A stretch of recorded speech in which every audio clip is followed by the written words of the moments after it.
일을 시작하고 나서 일상에서 달라진 점이 있나요? 힘든 점이라든지.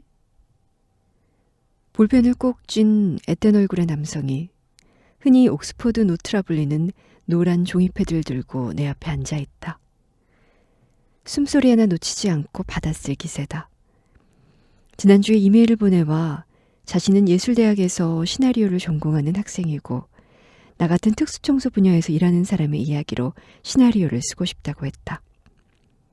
자주 받는 질문이죠. 인터뷰할 때마다 무슨 말을 할까 고민하지만 여전히 대답하기 쉽지 않네요. 대수롭지 않다는 뜻에서 애써 웃었지만 정작 상대는 화들짝 자세를 고쳐 앉으며 곤란한 질문이면 넘기자며 얼굴을 붉힌다. 그의 긴장감이 고스란히 전해진다. 이 커피 전문점에 들어왔을 때부터 천장이 신경 쓰였다. 에어컨이 뿜는 차갑고 건조한 바람 속에 예사롭지 않은 냄새가 스며들었기 때문이다. 직접 로스팅을 하는 커피 전문점답게 벽과 패브릭 의자 곳곳에 짙게 배어든 볶은 커피콩의 매캐한 향기도 아랑곳하지 않고 천장에서 그 냄새가 무언의 독립적인 메시지를 보낸다. 아마도 석고로 만들어진 천장 타일 안쪽 어딘가에 고양이가 죽어있을 것 같다. 앞서 언급했듯 여름철 장마 때 비 맞은 길고양이가 낡은 건물의 대형 환풍기나 덕트처럼 외부에 노출된 통로를 타고 실내 천장 틈 사이로 은신했다가 저체온증으로 죽는 일이 꽤 있다. 장마가 끝나고 며칠이 지나면 천장에서 이상한 냄새가 나는데 처리해 줄 수 있는지 묻는 전화가 곧잘 걸려온다.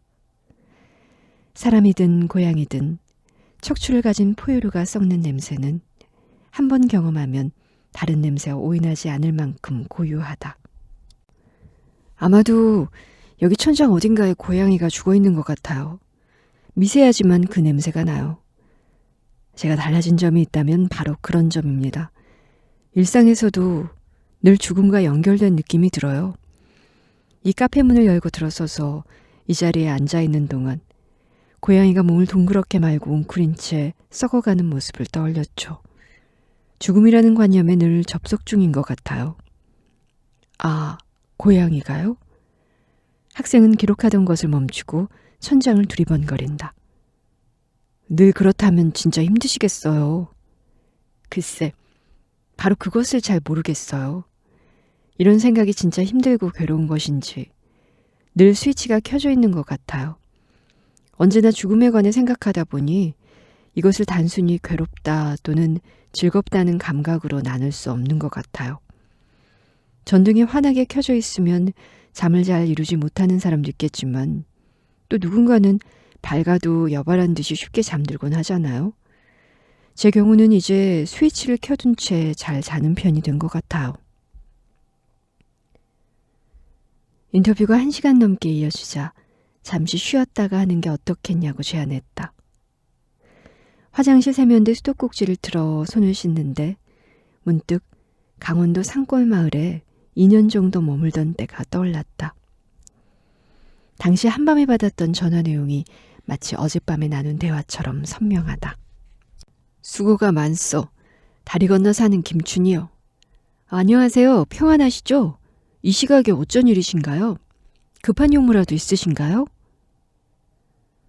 오후 4시가 지나면 슬슬 해가 지는 산골 마을에서 오후 10시가 넘어 전화가 걸려오는 일은 흔치 않다. 김춘희 할머니는 자식들을 그리 멀지 않은 시내로 보내고 홀로 집과 밭, 선산을 지키며 가족이 나눠 먹을 감자 같은 채소 농사를 지으며 소일하는 연세 많으신 어르신이다. 그 무렵 대중교통이라곤 고작 하루에 3번 드나드는 버스뿐인 외딴 마을에도 정부가 경쟁적으로 참여를 권장하는 농촌마을 종합개발사업에 뜨거운 입김이 불어와 시골의 눈 밝은 자들이 한창 엉덩이를 들썩였다. 전례 없이 막대한 규모로 개발사업 바람이 농촌에 불기 시작한 것이다. 농학 박사가 대표를 맡고 스토리텔링에 능하다는 여행작가까지 포섭한 컨설턴트 업체도 달라붙어서 이 좋은 기회를 놓칠 수 있냐는 식으로 풀무질하며 가세했다. 나는 컴퓨터를 다룰 줄 안다는 이유로 마을 사무를 맡았다가 엉겁결에 사업준비위원으로 위촉되었고 온갖 서류 작성 업무를 도맡아 무척이나 분주하게 시청과 면사무소를 오가는 나날을 보냈다. 그 와중에도 이 사업이 정말 시골 사람에게 도움이 될지 어떨지 의심과 확신을 반복했다. 요새 마을에서 무슨 사업하는 거 있지? 네, 농촌개발 사업을 하죠. 자네가 무슨 일을 맡았는가? 네, 그냥 어른들 잔심부름 하는 거죠.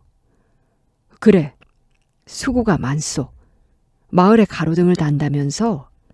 네, 전기 없이 태양열로 충전해서 켜는 친환경 가로등을 설치한답니다. 밤에 마을이 어둡다고 면사무소에 민원이 많아서요. 벌써 결정된 것은 아니고 사업이 채택돼야 하는데 아직 한참 멀었습니다. 몇 년이 걸릴지 몰라요. 마을 사람들이 등 달자고 그래? 네, 벌써 몇 년 전부터 어둡다고 민원이 많았다고 하시던데요. 그 사람들은 다 펜션인가 뭔가 하는 새집 지어서 들어온 외지 사람들이야. 등이 있으면 안 돼. 네? 가로등이 있으면 안 된다고요? 뭐, 우리 밭 있지? 그쪽으로 가로등이 들어오면 안 돼. 밤에 불 들어오면 작물이 못 살아. 들깨가 다 죽는단 말이오. 그쪽으로는 가로등 하나라도 넣으면 안 돼. 내 말 알았는가? 뭐라 대답을 해야 할지 몰라 머뭇거리는데 할머니가 먼저 전화를 끊어버렸다. 벌써 10년 가까이 지난 일인데도 그날 밤 전화를 받고 느꼈던 당혹감이 생생하다.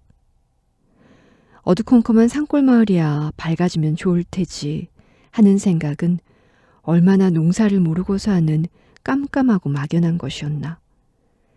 밤새 꺼지지 않는 대낮 같은 조명 아래 입 없는 식물은 아우성 한번 지르지 못하고 시들어갈 것이다. 커피를 한 잔 더 받아서 자리에 앉자 상대는 차라도 제가 사드려야 하는데 하며 안절부절 못한다. 사실은 잘 잔다고 착각하는지도 모르겠네요. 네? 착각이라뇨? 학생은 급히 볼펜 쥔 손을 노란 종이 패드 위에 올리고 다시 받아쓸 자세를 갖춘다. 등을 켜놓고도 잘 잔다고 말씀드렸잖아요. 스위치를 켜놓고. 네, 언제나 죽음에 접속된 것 같다고 말씀하셨죠. 늘 죽음에 대해서 생각하는 것 같다고요. 어쩌면 이제 괴로운지 어떤지도 모르고 그냥 버티는 건지도 모르겠네요. 스스로 잘 지내고 있다고 생각하지만 사실은 그냥 견디는 것은 아닌지 그렇게 자주 받는 질문인데도 언제나 대답하기 어렵다고 느끼는 이유도 사실은 그런 점을 무의식 중에 외면하기 때문인지도 모르겠네요.